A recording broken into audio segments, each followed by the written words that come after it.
MP Lok Sabha और राज्यसभा के मेरे साथी भी रहे अरविंद जी, संजय राउत जी और मेरी पार्टी के प्रधान अरविंद केजरीवाल जी और उद्धव जी ने पहले भी हम मातोश्री में आए थे और यहाँ के हमें घर जैसा माहौल मिलता है, तो उसके लिए मैं बहुत धन्यवाद करता हूँ। इतना मान सम्मान करते हैं। जैसा कि उद्धव जी ने और अरविंद जी ने बोला, लोकतंत्र खतरे में है और भारी खतरे में है।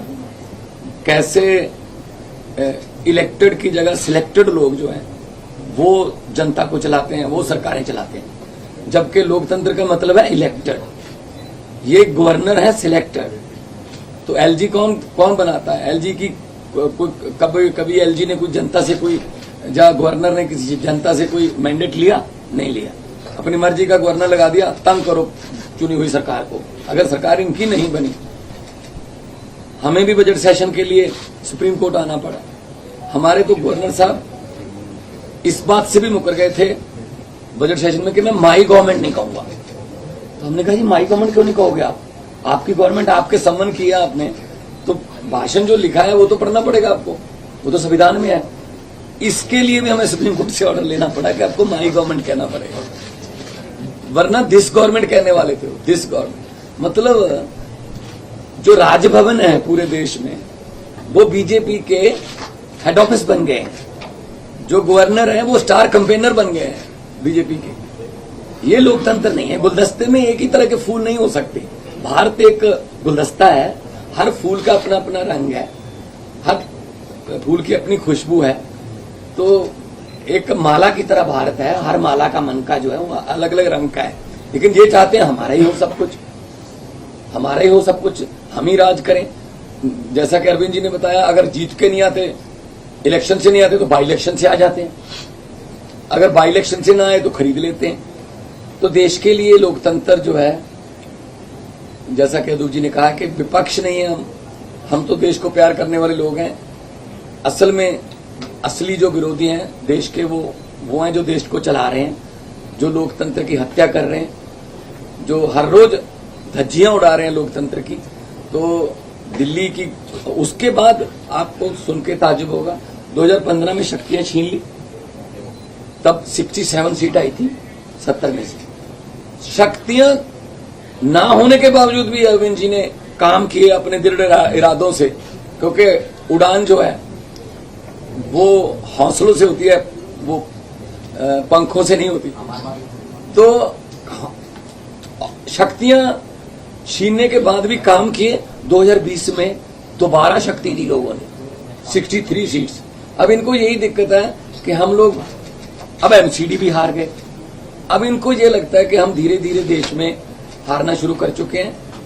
तो अभी देश को बचाना है, अगर सभी को इकट्ठे होना पड़ेगा। हाँ, कुछ विचारक मतभेद होंगे कई पार्टियों के देश में, लेकिन देश बचाने के लिए हमें इकट्ठा होना पड़ेगा। अगर देश ही ना बचा तो फिर पार्टियां क्या करेंगी?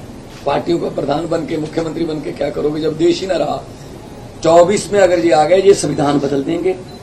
और ये जिस तरीके से चल रहे हैं प्रधानमंत्री जी, बिल्कुल आने वाले दिनों में नरेंद्र पुतिन बनने वाले हैं।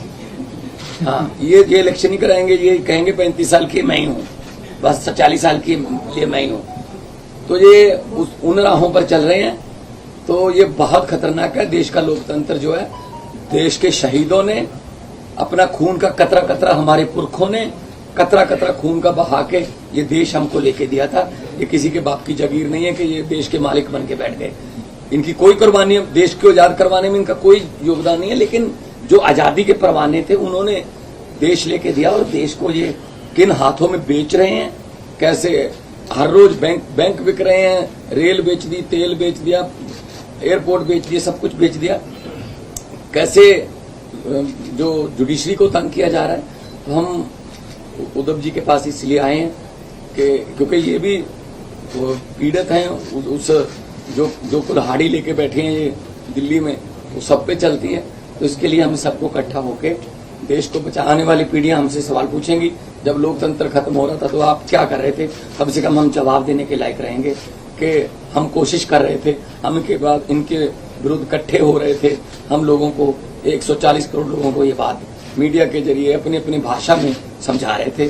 तो लोकतंत्र को बचाने के लिए आज हम आए हैं और मुझे खुशी है कि उद्धव जी ने बहुत ही साथ दिया और पहले भी बहुत से मुद्दों पर हम लोकसभा में इकट्ठे लड़ते रहे हैं। शिवसेना के जितने भी MP साहबान होते थे, तो मैं इनका बहुत आभार भी व्यक्त करता हूं कि हमें मान सम्मान दिया और इनको पंजाब आने का न्योता भी देता हूं। आइए दरबार साहब, आइए माथा टेकिए, वहाँ पे बहुत शांति सुकून वाली जगह, और हम लोग मिलके सब देश को, क्योंकि लंबे सफर को मीलों में मत बांटिए, कौम को कबीलों में मत बांटिए, एक बहता दरिया है मेरा भारत देश, इसको नदियों और झीलों में मत